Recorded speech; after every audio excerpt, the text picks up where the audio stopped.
Hintahin ito po ay halo-halo, may 5, may yan. Yan po hindi makita. Oh yeah. Ay, yan po. Ito yung chassis number. So, what's up? Tayo ngayon ay umaga. Oh, init ah. Medyo tanghali na po tayo. So yun mga guys, galing pa kami ng Iligan kaya ako medyo nagmamadali. Nagmamadali, tanghali na nga. Ang init. So ngayon mga guys, ang ating aasikasuhin wala pa akong spare parts nung Don Mower in order pa sa online. So maghahanap pa rin ako sa ibang tindahan, sa ibang mga hardware siguro. So ngayon guys, tayo po ay pupunta ng LTO. At itong sasakyan ay bago ako bumalik ng Oman may ikuanak na to. May pa-renew para pagbalik ko okay na ulit, at saka kung halimbawang gamitin na misis wala nang problema. So mag-early 2 months early yung aming 2 months advance yung aking pagre-renew. Pwede naman dahil may nakausap ako mga taga LTO na okay lang daw. So ang plate number namin ay last 2 last 2.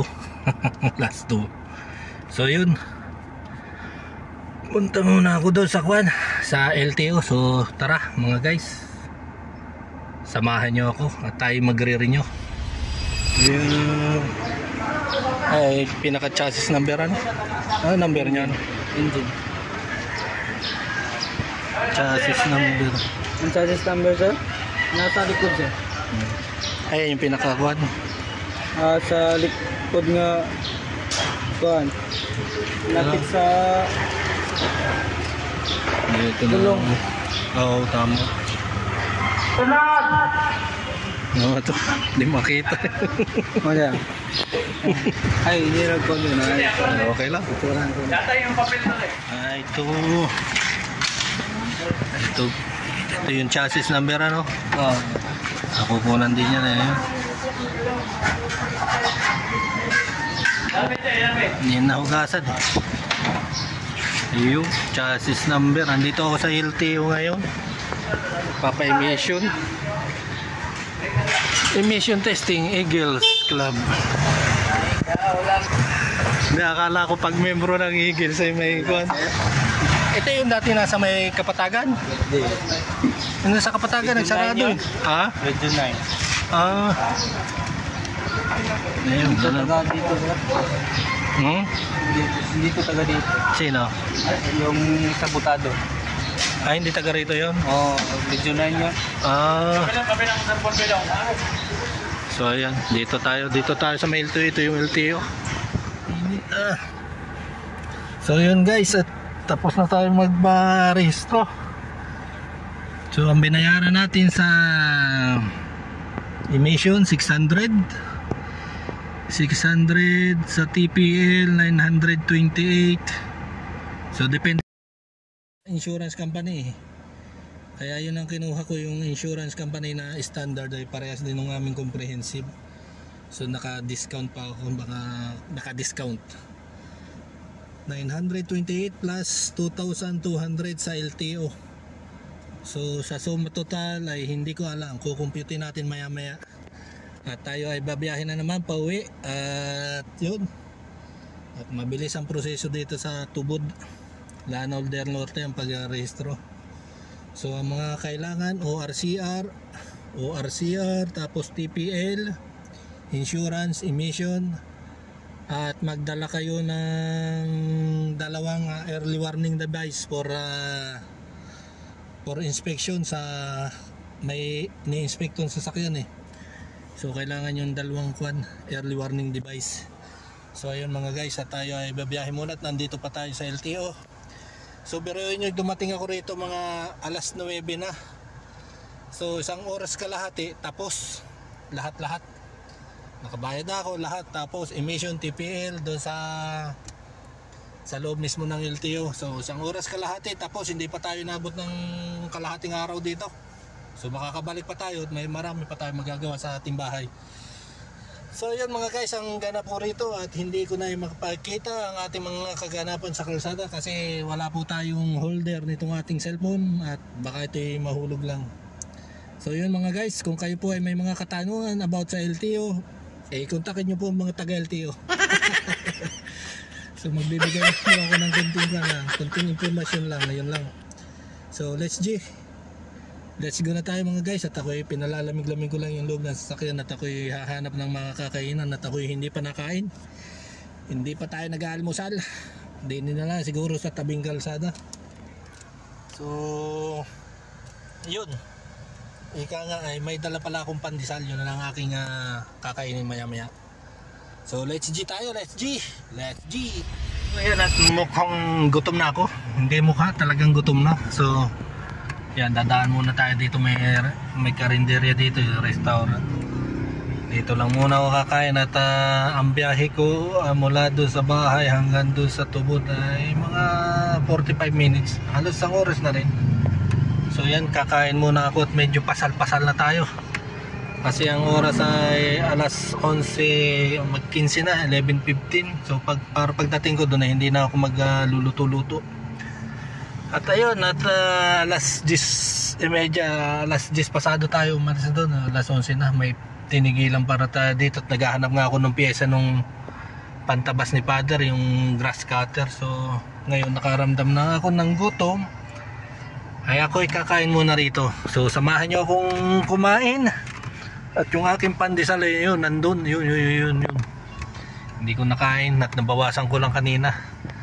So let's G tayo, kain muna tayo, kain. So yan mga guys, at dito na tayo sa ating bahay. Bali, andito ako ngayon sa kwarto at ako ay nagpalit po ng damit at napakainit sa labas. So ayan nga, tayo pinawisan. So pasensya na kayo, ako ay nakahubad at naitualya at pupunas ng pawis. So ayan mga guys, tayo po ay pag-renew na po tayo ng sasakyan. At yan pong sasakyan na yan po ay katas po ng pagiging OFW po natin. So hindi ko po ito binlog, hindi ko po ito ng video para lang po ipagmalaki po sa inyo. So ang punto ko po rito ay para po yung mga iba po nating mga OFW na katulad ko ay ma-inspire lang po, kung kayo po ay ma-inspire. Kung hindi naman po ay okay lang. So ayan mga guys, yan po ay yung ating ina-renew pong sasakyan ay katas po ng OFW po yan mga guys. So ngayon mga guys ay meron po akong papakita sa inyo na siguro katas din po ito ng OFW at katas ng pagtitipid, ika nga. So yung aking asawa ay magaling magtipid, magaling talagang, hindi ko po akalain na yung mga barya-barya ay may itago niya. So ito ipapakita ko po sa inyo para wala na tayong, hindi na natin pinatatagal to. So sa video ito sana may inspire po kayo at sana magkaroon po tayo ng konting disiplina po sa ating sarili pagdating po sa pera. So halimbawa po may malalabis po kayo mga barya-barya, 10 piso, 5 o 20 yung mga barya, itabi nyo lang po yan. At hindi po ninyo mamamalaya na kung na po yan na dumadami.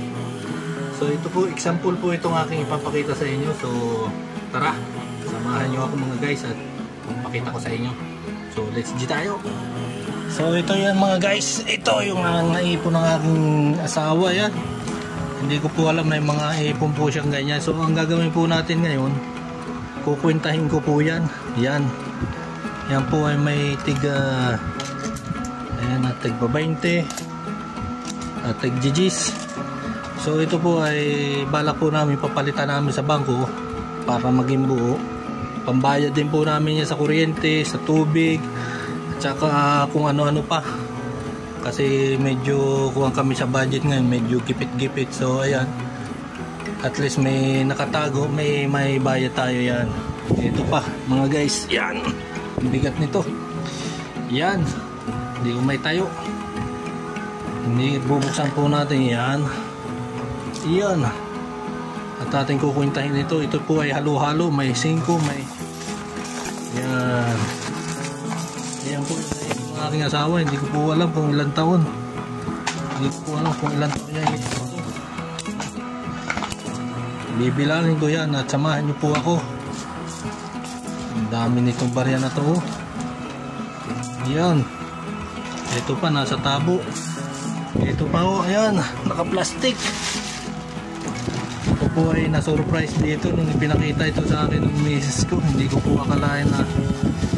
So yung mga natitirang barya-barya, hindi po ito scam ha, hindi po ito pinanghiram ng mga barya, ito po ay tunay. Tunay po ito mga guys, hindi po pinanghiram yan, talagang inipon po namin yan. Yung mga natitirang piso-piso, 5, 10, 20 ay inipon po niya. Ito po, ipinapakita ko po ito para hindi po ninyo ako kainggitan, hindi po ninyo ako para siraan, sana maging inspirasyon po ito. So ayan, ito po po oh. Ito isang watch yan. Ito ikukuha ko na po ito, isa-segregate yan.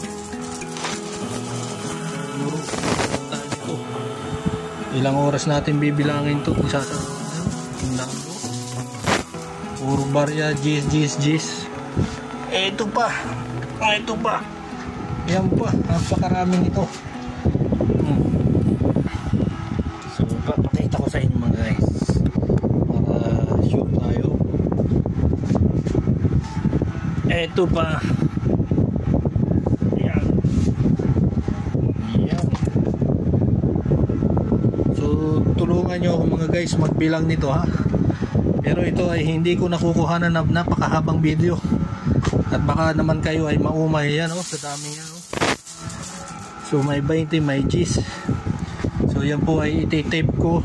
At maya maya kukumputin ko kung magkano lahat. So yan, papakita ko po. At sana po kayo ay ma-inspire po. At maging masinop din po. So iba na po yung may tinabi, iba na po yung may naipon, at may ito po ipambayad po namin sa mga bayarin dito.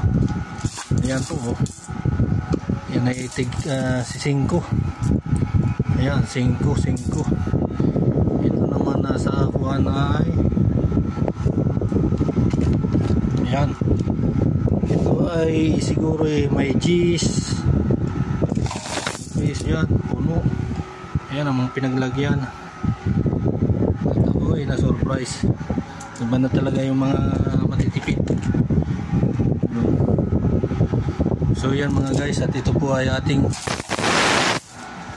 ibububuan natin dito at ating isusorting ko na po yan. So paspasa na to mga guys. So mga guys, ang masasabi ko lang ay ang video ito ay disclaimer lang po ha, hindi ko po kayo iniinggit. At ito po ay hindi po scam na ipon, totoo po ito. At yan po ay inipon ng aking asawa at medyo magaling talaga pagdating sa pagtitipid. Pero yun yan, mga 10 piso na yan, pagka pinalit po natin yan sa bangko, hindi ko po alam kung magkano po ito lahat. So maya maya i-reveal po natin kung magkano lahat. So yun mga guys, so let's G na tayo. Hyperlapse ko muna po ito para makwenta ko po lahat, napakadami. So yan, magbibilang na tayo. So yun mga guys, at ating pong ilalagay sa tape. At ito yung ating ayusin. So let's G na tayo mga guys, at ating ang napakarami. Tama-tama, may pambayad kami sa utang. Let's G.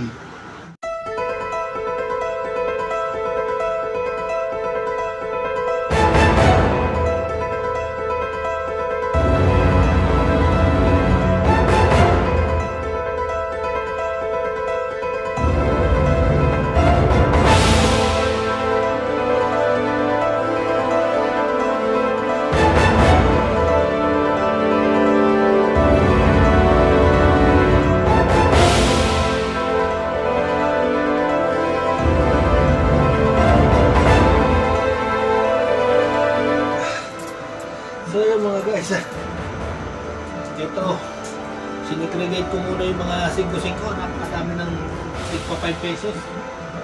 Tapos ito 10, 20, 10, mali yung iba nakakuha na dito. Iti-tape ko na lang po ito mga guys. Ha. Oh, napakadami. Naiipon na tig-5, baka sinong gusto nyo magpapalit, punta lang kayo dito. So tuloy-tuloy, itutuloy ko lang po ito mga guys, at para matapos na. Napakadaming barya, so tuloy-tuloy lang to.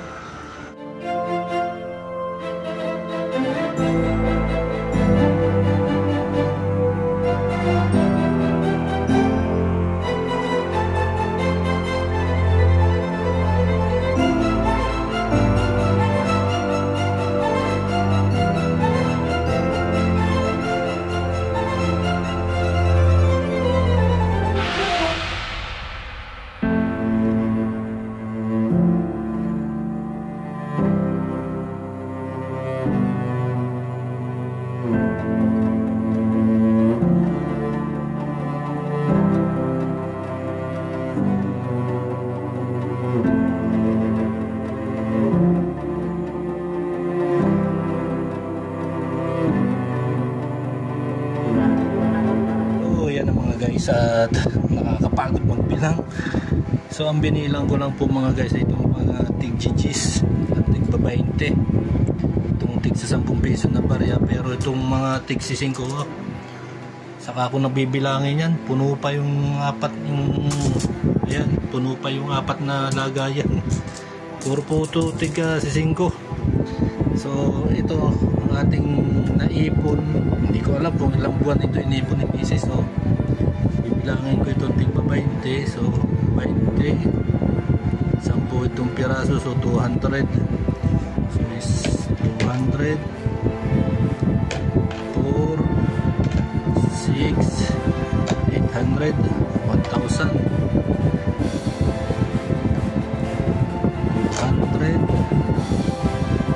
400, 600, 800, 1,000, 200, 400, 600, 800, 1,000. So ito ay nasa 3,000 na. So 3,000 yan. Itong mga tigsa 10 naman ay 100, 2, 3, 4, 5, 6, 7, 8, 9, 10. So 1,000 po ito. So ilagay natin dito sa tabo. 1,000 ito. Nakakalimutan ko na. So itong nasa tabo ay 3,000. Ito ay 1,000. So 4,000 na siya. Yan, lalagyan natin dito. 4,000 na yung nasa tabo. 4,000. Tapos kuha ulit tayo dito ng 10. 4,000 na yung nasa tabo. Yan, 1, 2, 3, 4, 5. So 1,000. So lagay natin dito plus 1,000 sa tabo ay 5,000 na siya. Yan, 5,000 po siya, 5,000 pesos. Ito naman tira pa ay ito ay 1,000. Lagyan natin dito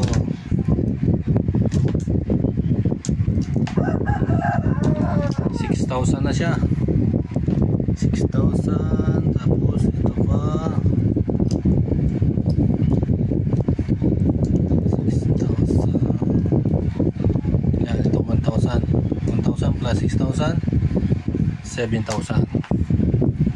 Yan, 7,000. Yan po yung mga nakatape na. So ito 7,000 plus 100, 200, 300, 400, 500.